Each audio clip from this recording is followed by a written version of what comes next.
Welcome to Resiliency Radio, your go-to podcast for the most cutting-edge insights in integrative and functional medicine. I'm your host, Dr. Jill, and with each episode, we dive into the heart of healing and personal transformation.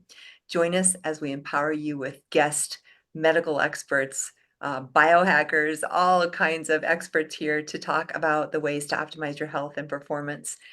Join us today. I'm so excited to have my friend, local expert here, Dr. Sam Shay.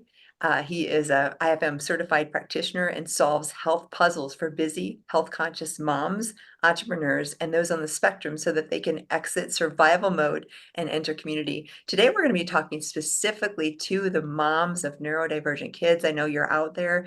I know it maybe even wondering if your kid is neurodivergent, and we can talk about the definition and what that looks like. But today you have an expert, and not only an expert, but who I consider an absolute genius in this area. You will be able to see his expertise as we dive in. Sam, thanks for joining us today. It's great to be here, Jill. And I don't know how to properly address you as Dr. Jill, Dr. Carnahan, Dr. Jill, because like you were my instructor, we were one of my instructors in IFM, and so I have this kind of 21 years of schooling deference to like to call you doctor. Like I just don't know, but it's also kind of adorable that we're also like neighbors and colleagues, and so I'm very excited to chat with you because when I was going through IFM and you're just one of the instructors, I just really enjoyed just the enthusiasm and depth in which you shared, and I'm kind of fanboyish just being here and kind of giving back and sharing back. I mean, it's been IFM and Dr. Kalish have been my two biggest influences. I studied with him for 4 years, and then the day he interviewed me, because I took his information on fatty acid analysis and the ion panel and recategorized it and reorganized into 6 simple principles. He's like, "Oh, let me interview you." And then I was like, "Oh my God, it's like the teacher returning back to the student, Yeah. just and or sorry, student returning back." And it's wonderful. It's so much fun to have such great instructors in this functional medicine community like yourself. Oh, thank you. That's so kind. And it is interesting because I feel like I learned from you too. And it is in these, like even when I do podcasting, one of the best kept secrets is every time I interview someone, I learn some really cool stuff. And I know today will be no different because with people who don't know you, you have this just like you described there, but let me sing your praises because you have this real incredible gift at taking complex topics, complex algorithms. You have the perfect, like I have a bioengineering background. I think in that way we think alike of looking at all this complexity and saying, oh, wait, a, B, C, boom, this is how it's done. So tell us first, how did you get into the world of functional integrative medicine? How did you kind of dive into this area? Sure. So the shorter version, because my journey is in some ways just really straightforward and in very ways convoluted and circuitous, like everyone's personal health journey. The simple version is that I followed the same cliche archetype of the wounded healer. I was born into this world, and my parents had a nuclear divorce when I was 6, and that was basically the first conscious memories I had of my life. And by nuclear divorce means me and my sisters were caught in the blast radius, and they did not handle it well, and they weaponized the kids against each other, and they did all the wrong things. And I starting at age 6, I had crippling insomnia where I couldn't get to sleep. I had fractured sleep, and I would wake up exhausted to a really loud, obnoxious alarm to force me to get up at 6 a.m. to try to go to school. And school itself was terrible. There's a lot of violence. There's a lot of humiliation, and the teachers and the principal and all the adults in the room just turned a blind eye when stuff was happening right in front of them. And then at home, I was eating. I was told my cholesterol was too high at age 7. Oh, This is the 80s. And context, both my parents were medical doctors, and they were not nutrition and all these other things that we normally talk about was just not on the radar. And they were actually both psychiatrists, and so they thought everything was in the head. oh, And of course there was no there's no understanding around how diet affected anything. And so I was eating low fat, high carb, high gluten, high dairy things, which according to my genetics testing, which I did my genetics 8 years ago, all of these things are not good for me. Genetically, I'm better suited for for a very low carb paleo bordering on keto. You can genetically test for these things today. Are you keto, Mediterranean, high carb, or paleo, or some shade of gray in between? I have genetic vulnerabilities to gluten, genetic vulnerabilities to dairy, and I've got I also had a coffee habit at age 6 because I was so Wow. exhausted. I literally was on a coffee habit, but then it also turned out for fun, I have the genetics that induces, quote, caffeine induced anxiety and depression. Oh my goodness. These things that, so the Adora 2 gene, the CYP, like those two. I'm a bright red dot Yeah. or both of those, and I get anxiety and I'm sorry, caffeine induced anxiety and depression. Now, that is when I lecture about genetics and health optimization in front of entrepreneurs and mompreneurs and whatnot, it's super fun to talk about, at least 10% of you have caffeine-induced anxiety and depression. You can just hear everyone's collective sphincter clench because oh my God, my business runs on caffeine. What have you done? Like everyone gets super paranoid. And the amount of people that come up to me like half looking over their shoulders, like, is coffee really? But like Yeah. it's really funny. It doesn't matter how much coconut oil you shove in that coffee. I Yeah. tried. Yeah. Uh, if you've got the genetics for it, like I did, it just makes everything worse. So the and I had severe digestive issues, I had chronic pain from the injuries I sustained from the violence in school, depression, anxiety. My insomnia was so bad that actually stunted my growth. I never had a growth spurt. I had insomnia from 6 to 18 and even beyond. And I should be at least 4 to 6 inches taller due to all sorts of different metrics and whatnot, but barely 5'6", should be about 5'10" or plus. And um, coming to the neurodiversity side of it, no understanding or awareness. I mean, Dr. Asperger died in 1980, the same year I was born. Wow. Okay, and his work wasn't really brought to the West until 1981, I believe. And then his work wasn't formalized into the DSM until I believe it was like 93. And or at least it made some big jump into the into the DSM. And so my father's, like I say, I'm on the spectrum, but he's the bookend. Like Uh-huh. he is farther down the spectrum from me than I am from normies. And um what there was no, and so I was in this very bizarre situation now in retrospect Yeah. that I couldn't relate to the normie world around me, but I also deeply understand what it's like to have a spectrum parent that's further down the spectrum for me. So I'm in this like no man's land in the middle where I can't relate to everyone else over here, and I can't relate to my father over here, or rather he's not relating to me, Mhm. despite my attempts. And the reason why I really want to talk to the parents of people on the spectrum, I'm not necessarily speaking to parents who are on the spectrum, who have kids on the spectrum, though that is a reality because there's a 1 in 4. There's a Dr. Asperger himself noticed that 1 in 4 first order relatives had the same Yes. had the same neurology going on or some visible signs of it. So for it was me and my father in this case.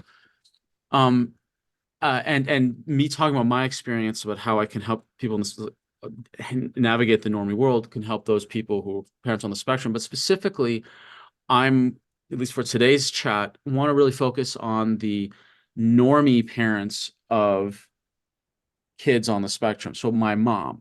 And the reason why I'm so passionate about this and why I really want to be a real support and guide for parents of children on the spectrum is because there's so many things that parents of children on the spectrum, I mean, just even being a parent, I mean, the whole parent thing alone is hard enough. But now there's these additional layers of navigating not just your child's needs, but navigating your child's unique needs, the sensory overwhelm, the lack of social cueing, the extra education and misunderstandings, and the the the the the the frustration and at time like my the frustration and at times resentment Yeah. that and I'm just being super real here. Like I know for a fact because I work with parents all the time, and so do you, and they quietly admit sometimes I just really resent having to do all of this. And I get that. And my mom, who spoiler alert, she and I have a fantastic relationship now. In fact, she's coming to visit me here in Colorado in 3 weeks from today, I think. So, and the second time she's come, we have a great relationship now. But that I want to spare parents 25 years of struggle in order to repair a relationship by not having it being a relationship that needs to be repaired. Right. And my mother, this is going to sound strange, but hear me out. My mother should not have been a parent. She should have gone straight to the grandparent stage. She's an A plus grandparent by my standards. Uh-huh. A plus grandparent. D minus, possibly lower parent by Yeah. her admission. Yeah. And I'll share why that. What were some of the circumstances that I feel relate directly to what we're talking about today? Yeah. My mother was also chronically sleep deprived when she Wow. was raising me. She was also in chronic physical pain, Right. downing painkillers. Now, as you know, certain painkillers lower empathy. Yes. Yes. That's a fun one. I didn't find that one out until a couple of years ago. Wow. She was on painkillers. She's chronically sleep deprived. She was hangry and dysglycemic because she was busy eating candy bars for lunch, going between patients and Right. just navigating stuff. And she also was deeply resentful of my father, who, when they had the divorce, he ultimately decided to. I mean, he always paid child support. He did provide, but he was not present, Yes. and he was not protective, and he was not um, participatory in Yeah. my life. And so he just kind of ticked the boxes of the agreement. So my mother was deeply resentful at him. And by extension, because I exhibited similar behaviors that he did Yeah. that she found insufferable, she resented Protected, right? me. Exact massive projections, but Yeah. and massive. And I'm like, I'll give you an example of people are physically attacking me and humiliating me at school, and my mom thinks I'm just provoking them. And I'm like, I'm doing what you're saying. Yeah. They say I'll be your best friend if you do this, and I do this thing, and it turns out they're convincing me to do a thing that's really humiliating, embarrassing, and then they laugh and then attack. And I'm deeply confused Right. because I'm taking what they're saying literally. Yes. Yes. And I don't understand how bullying works. I Yeah. just feel like I don't understand. And mom assumed what I was doing, I was provoking, when really it was just vanilla cruelty on the part of small children. Yes. And it's but it's not it's the projections plus the dysglycemia plus the sleep deprivation plus the pain, and and she's trying to restart her life as a Yeah. single mom. Yeah. And all of this boils down to, like, if the parents can get, she never got the support Yeah. that you and I offer parents today. Yeah. Never got that. Wasn't even really on the radar. Wasn't even really an option. Um, and if I could, we'll not mess with the space-time continuum, but we'll just pretend we are. If I could go back and help my mom the way I am now, so she can then raise me and ignore the fact there'll be two of me in the same time stream, that we'll just put the sci-fi writers to the side here. And if I could have helped her Yeah. the way that I help moms now, Right. my life as a kid would have been completely different, regardless if I was on the spectrum or not. Right. And her life would have been better. My life would have been better. Yeah. Everyone's life would have been better if I just focused on helping the parent. Yeah. you So know. let's talk practically. I can see completely what you're describing as a neuro. First of all, let's define for those listening that may not know the terms neurodivergent, spectrum, Asperger's. Let's give definitions. And when we do that, then I want to go into, I can see completely how you, as this purely like straightforward, literal kiddo, right? Uh-huh. First of all, kids can see these weaknesses, and unfortunately, the bully kinds of kids will take advantage because they see that and they actually, deliberately were brutal to you. But how would a parent advise you differently if you could go back? And let's define the terms and let's go into like how Yeah, could a mother in your childhood been different for what you experienced at the hands of the bullies? sure. Yeah. I mean, my experience of childhood was less Christopher Robin, more Lord of the Flies. Yes.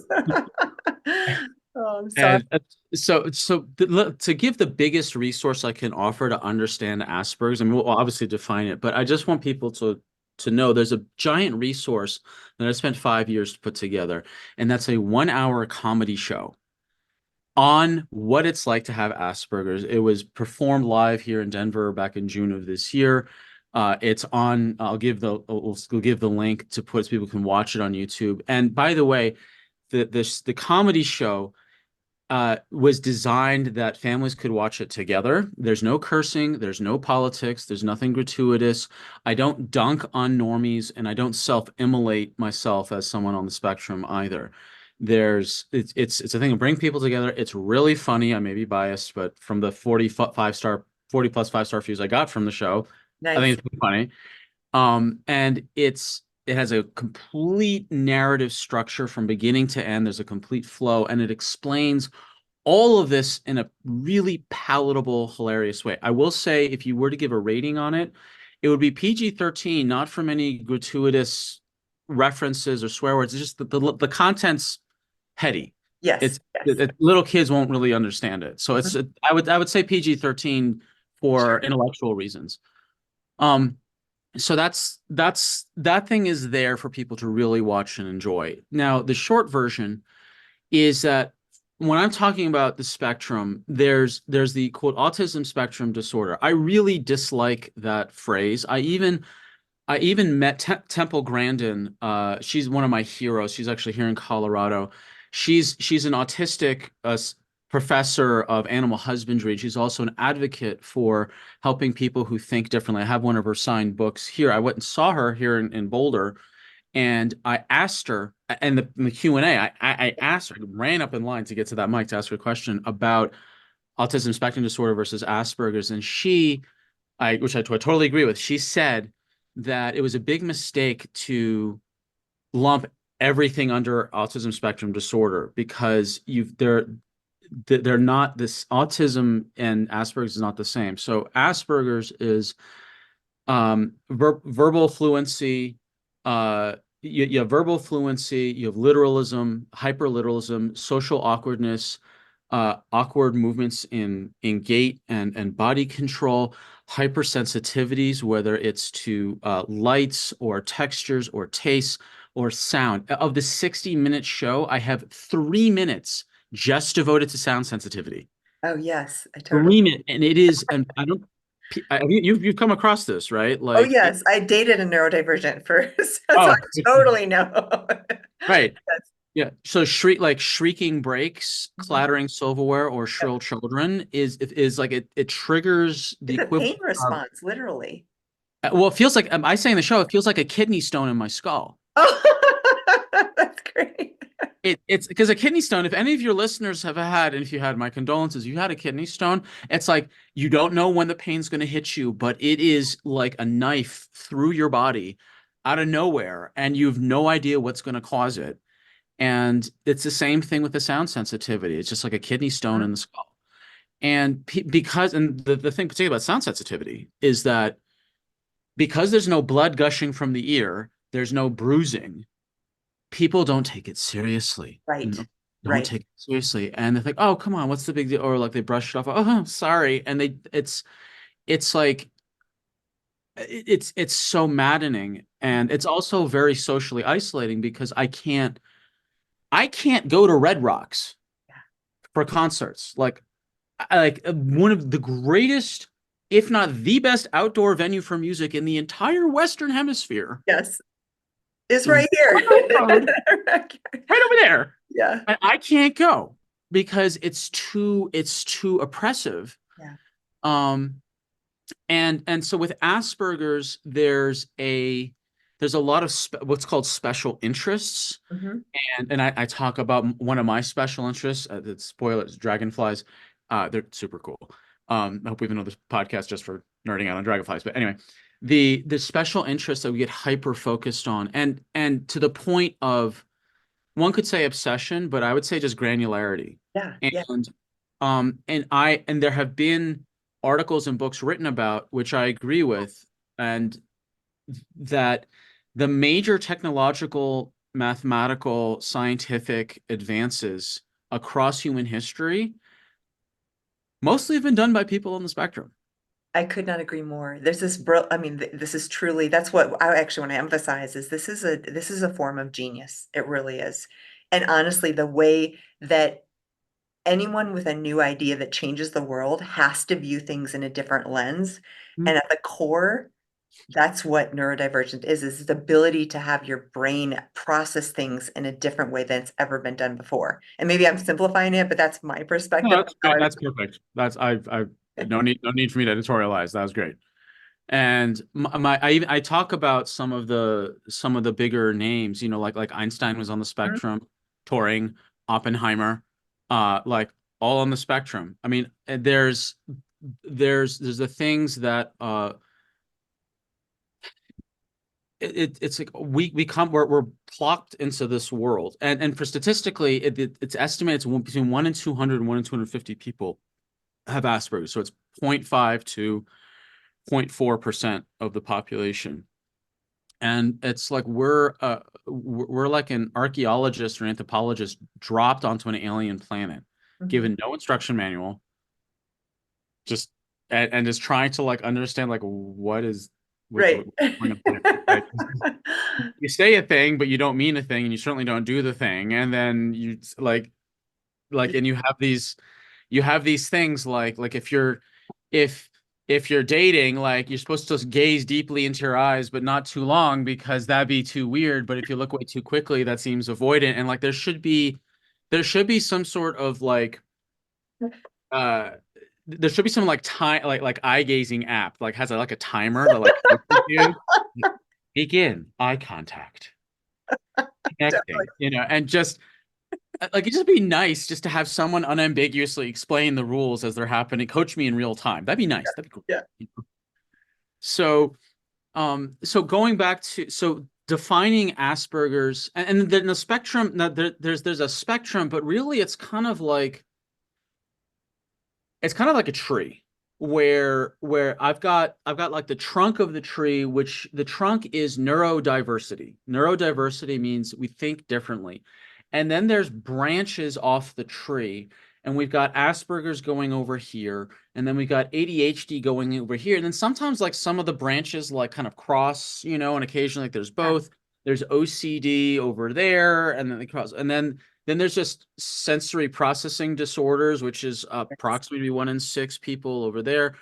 And the neurodiversity is the trunk, and there's multiple branches. And even though I speak as someone who has Asperger's, the phenomenon of neurodiversity and speaking to trying to support parents who have neurodiverse children, there's like 80% crossover simply because they all share a trunk of our kid thinks differently, and that affects their life, but it adds variables to our lives as parents as well.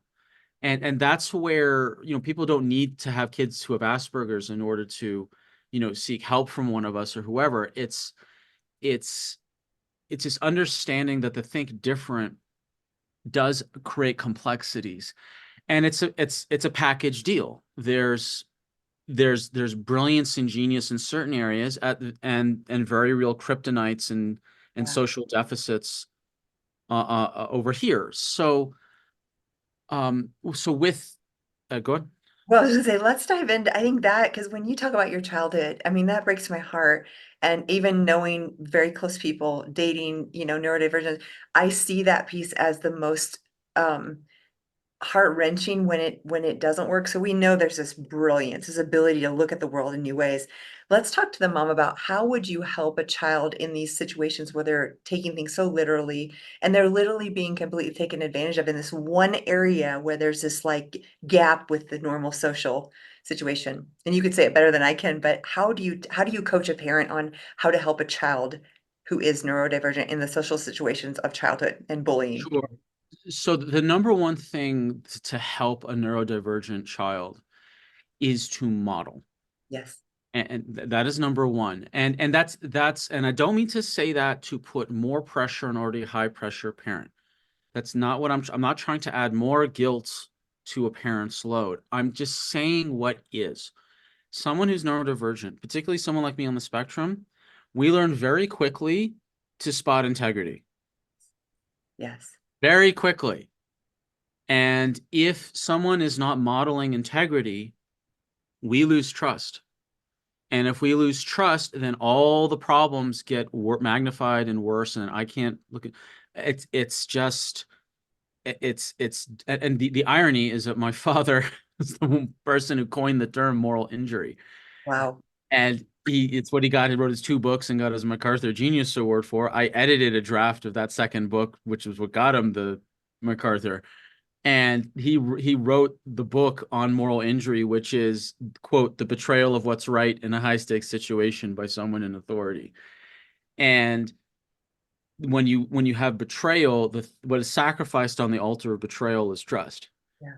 And when we lose trust, for example, my mother would tell me to uh, you know, eat stuff and she would go eat candy bars, or she would tell me to just smile more. And yet she was like in this constant resentment face all the time. Or we'd have these big community dinners where she would pretend to put on these happy faces every week. And I would like desperately try to, someone asked me how was school, and I thought it was a sincere question, and I would try to tell them honestly, and she'd cut me off because it would ruin the facade of what was going on. Yes. So I couldn't, I was like, I can't operate at home, and I can't, it's a violent place in school, and I'm being gaslit at home. So the number one thing to do as a parent to help your child is ensure you keep trust. And the number one way to keep trust is to model integrity.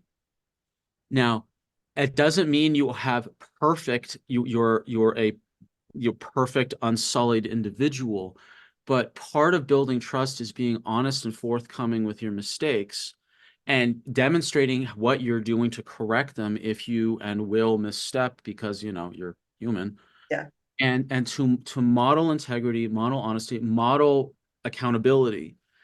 And if that had happened for me, we wouldn't have had to taken 25 years to rebuild our relationship. The other thing to do to help a child who is struggling with all of these issues at school or within the family or whatnot is actually, it's not psychological, it's physiological. So I'm going to give a phrase where, if I wish my family had held this to account, we are a sleep-centered, sleep-focused, sleep-friendly family. As a family, we prioritize sleep. And what that means is look, we can spend 2 hours talking about 100 different sleep hacks, sleep physiology, sleep, whatever. We can go through all the different ways. But the number one thing to do is to prioritize and emphasize and hold sleep as sacred, because there is no panacea. Closest one is sleep, better sleep. That's the closest one we can ever find across all diagnoses across all time and space is better quality Yeah. sleep. So that was not held as sacred. That was not held as important. And that certainly was not modeled. And then the other physiological piece is blood sugar control and having so people's cortisol levels and blood sugar levels don't go on this roller coaster. And I I had developed two addictions growing up. I had the coffee habit, which I don't really call the addiction. It was more the habit. But the addictions I developed to cope was sugar and video games. Oh, yeah. And this up down up down up down up down. And no one becomes a social genius when they're when they're dysglycemic. Right. So those would be the things right away. The three things is like model integrity, being a sleep-centered, sleep-friendly, sleep-focused family, and really handle the diet piece for the whole family. And those three alone will provide a tremendous foundation for now handling all the nuances of different social cueing, facial expression recognition, gestures, proper social, what is the right distance between two people when you're talking to them, pausing, when you're speaking, which I'm not exactly modeling at the moment, but that's ironic and hilarious and whatever. The it there it have the physiological foundation, like have a foundation really set, and the integrity first, and then everything else will be much easier. So good. I have a couple questions that are coming out of this. Two Uh-huh. things. Number one is in our world of video, social media, screen time, in my experience with Asperger's or children on spectrum, they are a little bit more prone to dive in, just like the we talked about with the dragonflies, right? Of like maybe a certain video or a certain, and I think that potential for being sucked into a screen time addiction is maybe even more great. I might be wrong. So I want to talk No, about that. No? Am I? no, I think so. It's not that the capacity for interest is more, Mhm. it's that the access is more. So Yes. if I wanted to get involved in dragonflies, like I did a book report, which I still have in Uh-huh. fourth grade, on dragonflies. I even drew the little circle. Like I took a Uh-huh. pro. Remember those things? You Right. had to hand draw the thing, and I like calculated out the percentage of like Right. the like all the with the little pie Amazing. chart and all the little slice of the pie. Um, but now I can go on to I could spend, a day just researching everyone else's excitement about dragonflies, and I didn't have to take weeks like I did before. So the is your question related to like is screen Would addiction a mother or parent do things differently as far as guidelines, rails around? Because I can see that even for me, I love to go deep and I can get stuck for hours in a topic, right? And I know that about myself. It's So, terminal, Joe. Give up. Yeah, it's terminal. yeah. So how would a parent be a guide to let them dive in, but maybe keep that, like make some boundaries or whatever around, it going too far with screen Okay. time? So there are a lot of organizations around parenting that have really mined this deep. I'm a big fan of Jonathan Haidt, Yeah. and I think he just released a book called The Anxious Generation. Is it The Anxious? Yes. Okay. Just talked about that book. Oh, you Yeah. did? Okay, yeah. So Great. Jonathan Haidt, I think he's the one who's the historian, Uh-huh. the digital historian who actually identified when things started going off the rails with social media, down to the year. Yeah. And my I don't think that giving kids access to digital cocaine is a good idea. Agreed. Really don't think it's a good idea. Now, as someone who was a video game addict starting in the late 80s, Uh-huh. if I had access to a smartphone, I'm not sure I would have made it outside my just been stuck doing, just stuck on the phone. So, to me, Jonathan Haidt's work and his organizations, I think, would have the much bigger picture things like basically no smartphones until high school. I mean, that's kind of and if parents are like, oh my God, they'll be left behind, and it's like, no, Yeah. they're not going to be left behind because what are they exactly learning on the cell phone except from being overstimulated? And in terms of how do you thread that needle of help learning to explore something they're very interested in, Right. and also what tools do they have to explore it with, like digital, that is There's all sorts of softwares out there. I'm blanking on which ones there are, but there are ways to create boundaries. Like I'm a former video game addict, and what I did is I took the CDC's guidelines on alcohol addiction on alcoholism, and I just translated one standard drink to one standard hour. Brilliant. So heavy drinking, according to the CDC, is over 14 drinks a week for males, over 7 drinks for females.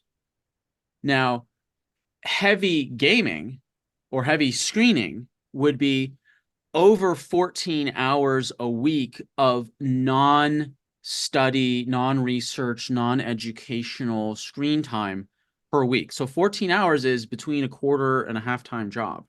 Mhm. That would be heavy gaming or heavy screening. That's not addiction. Addiction, there's like nine criteria for addiction. This is just about flags. Like number of hours does not an addict make. It's a flag. It's like you look deeper. Binge drinking is over 4 drinks within a 2 hour period for males, over 2 drinks within a 2 hour period for females, according to the CDC. So binge gaming would be over 4 hours straight of gaming without a break. Makes perfect sense. The other one, which is not written anywhere on the CDC, is that you game more hours than you sleep. Ooh, yeah. That's And that's unequivocal. Unequivocal. Oh, I game, I slept 8 hours. Yeah, but you game 9. I right. only game 5, but you slept 4. Yeah. That's a checkmate right Yeah. there. Brilliant. And so each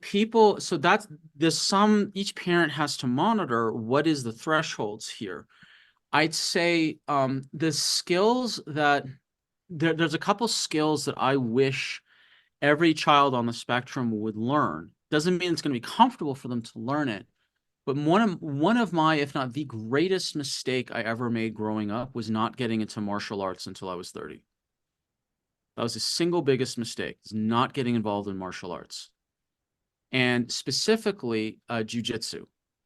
And I think uniquely jujitsu is really therapeutic and super helpful for kids on the spectrum because one, they have to learn their bodies. They learn to interact. They're very proximate to people. They learn self-defense so they don't, get assaulted in school for 10 years like I did. They learn confidence. And of course, it's all dojo specific, and there's some environments that are better than others. But generally, not always, generally, the black belts and the instructors don't like bullies. Yeah. And they monitor and try to prevent, their dojo from being infected. And that and the other thing about jujitsu in particular is that you can study it. Now, there's people, and there's a term in jujitsu called nerd assassins. Like this is specifically they never say it this way, but specifically these are aspie individuals Yeah.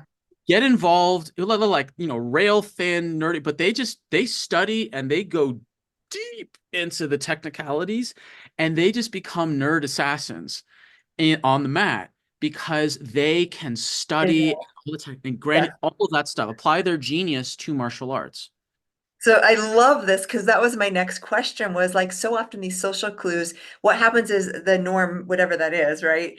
We intuitively have this idea of eye contact or whatever, and it's learned, but it's like subconscious awareness or it's we model behavior, whereas a neurodivergent may not have that same ability to just intuit, but they can follow rules and they can follow rules better than anyone. So what I love is a lot of these social things can be like, oh, if A, then B, they'll have a complex calculus equation in their head for a social behavior and they'll follow it and they will look just like a normal person, right?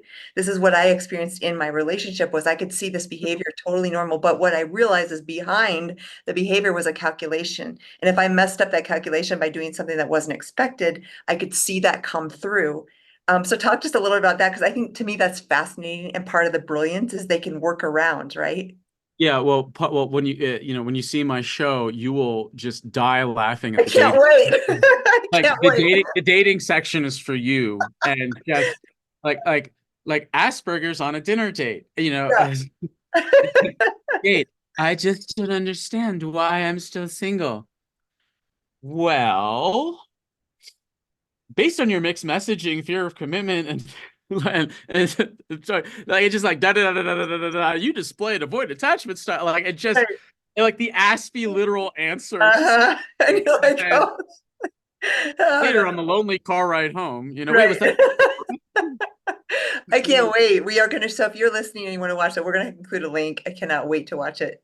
Sam. Going Yeah, back to your question on the algorithmic nature. right. So when an Aspie is not born with software Mhm. for social cueing.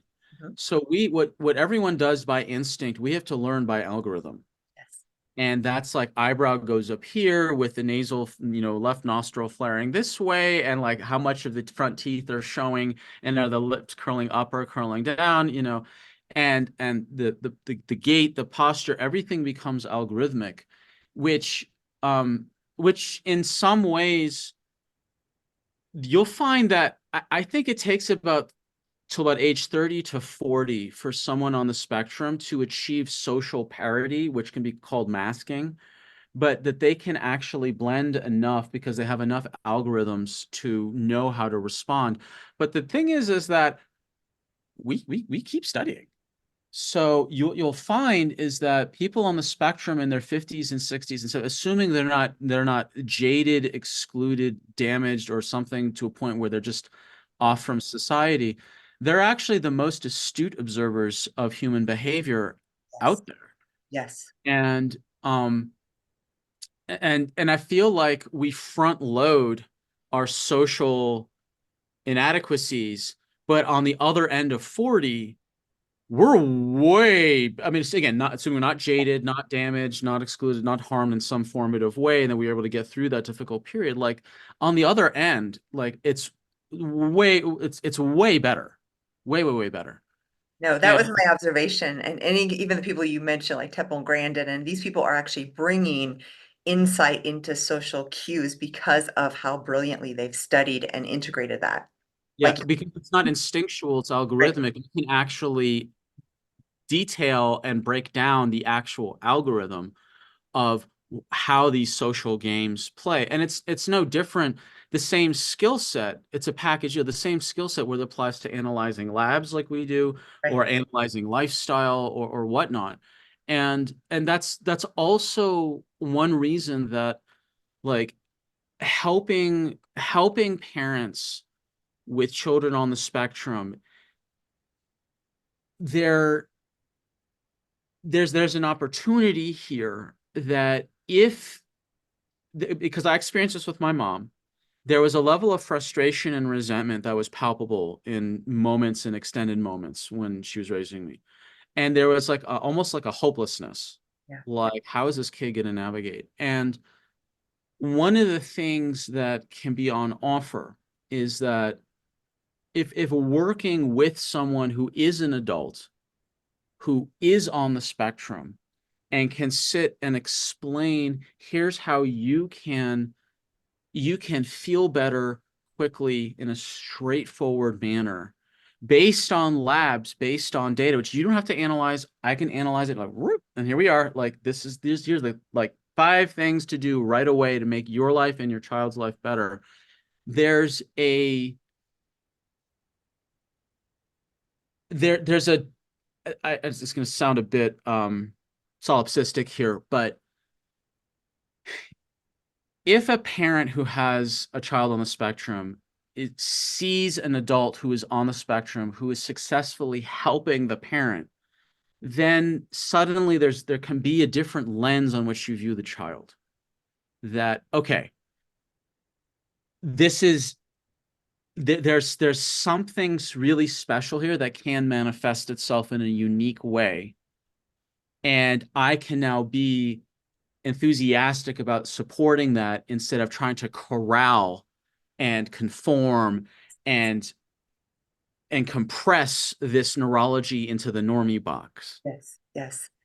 Oh gosh, I love that. I kind of want to end on that because I think that's and maybe we can restate just what do you wish your mother would have known 30 years ago? Or like if we could summarize it in a statement for those who are listening who are parents who are like, you know what, I feel lost sometimes. And let's just end with a compassionate plea to these mothers because I know probably like your mother, there is the time, the overwhelm, the all the different things you described, which many of Dysglycemia, them, pain, yeah, sleep deprivation, yeah, pressure, like all these things. Like, and she was an adult. She did have agency by her own admission. She really screwed up, and we also have a fantastic relationship now. It just took 25 years. yeah.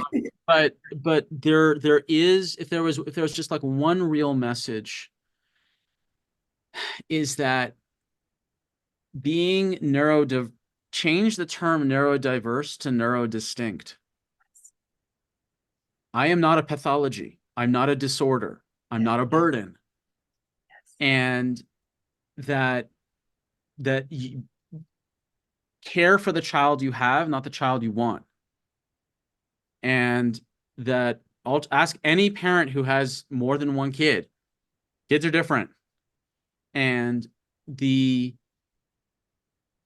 the thing that's a mindset piece that I wish she would have done differently. And then related to mindset is I wish she would have prioritized her own health and her own sanctity of her own body and not self-sacrifice. I mean, mom's self-sacrifice, I think it's baked into the DNA.